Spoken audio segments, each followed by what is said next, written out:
So the question is, why is tech YouTube dying? I've thought long and hard about this, as we do on this channel. We think about not only technology, but how it moves, why it moves, how it grows and does not grow in this case. And I think I found the answer for why this is happening and two potential solutions for it. Subscribe if you want a break from all the tech specs, unboxings, and conveyor belt reviews. I'm Chris Grant Jr. It's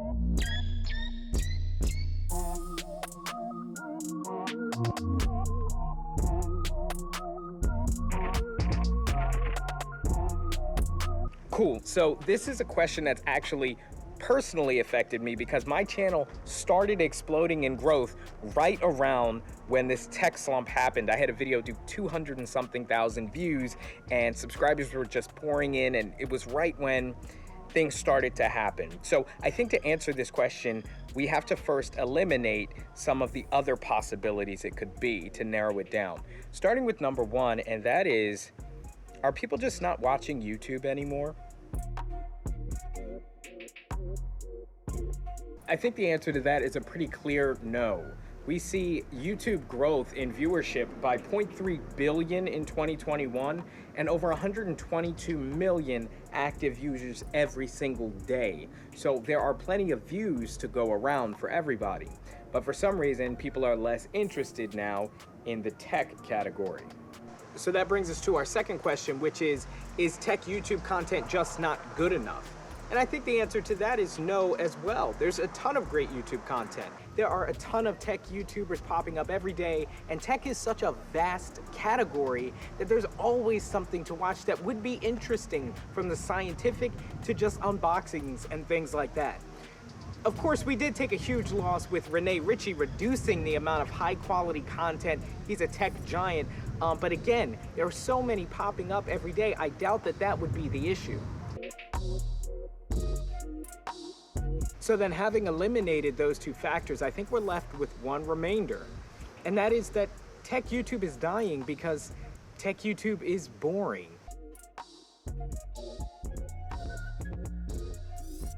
Now, this isn't to say there aren't new advancements and exciting things coming down the line, but very few of those are drastically affecting people's everyday lives. I mean, we've been a little spoiled. The first car changed everything because everyone travels. The first Walkman and the iPod changed everything because, well, everyone loves music. The first iPhone, of course, changed everything because everybody needed a computer in their pocket at that time, or they would. I mean, technology used to be cool because technology used to change the way that we lived.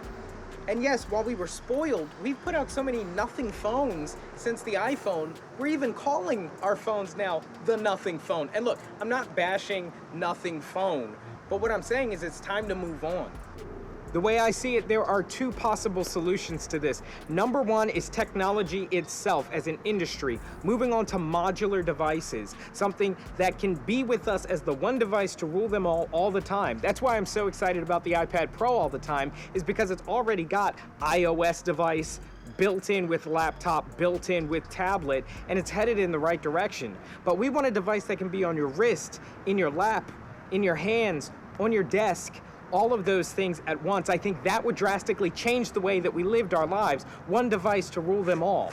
VR, I think VR could very well be the next big push in technology, with something that goes on your eyes. That way it doesn't matter if it's on your wrist, it doesn't have to be in your hands. It is what you see, no matter where you are, making larger screens for desktop applications, smaller screens for just information at a glance. These are things that would drastically change everybody's lives and get viewers and clicks and people getting interested again in technology, not just tech YouTube.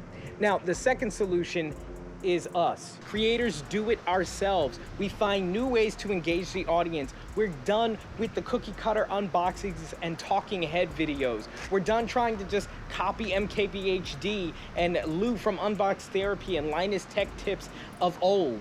YouTube is for creators, not copycats. Art is for artists, not mimics. So many people are jumping online and just copying what they see, trying to calculate some sort of way to please the algorithm to reach more people.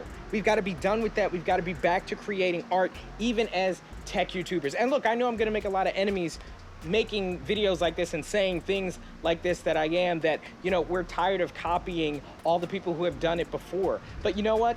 That's part of pushing the industry forward. That's part of being a pioneer. You're going to have trees stand up when you're forging a new path through the forest. They're not going to cut themselves down and lay down for you. But as for me, as for the Granite Geek Show, I refuse to blend in. I've got to create. And so if you want to be a part of pushing tech forward and pushing tech YouTube forward, I'm just going to ask you to do one thing. Share this video. I'm Chris Grant Jr. It's